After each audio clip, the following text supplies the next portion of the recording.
দাদি, আমাদের বাড়িটা কত গরিব গরিব। আমার তো পড়াশোনা সব শেষ, হ্যাঁ, এখন আমি শহরে গিয়ে চাকরি করব। তুই কি এখন চাকরি করতে পারবি?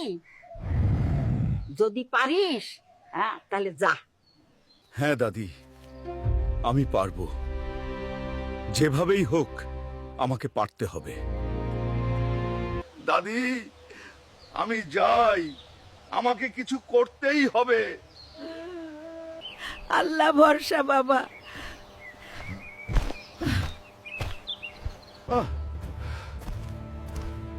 এই পথই আমার জীবন বদলাবে।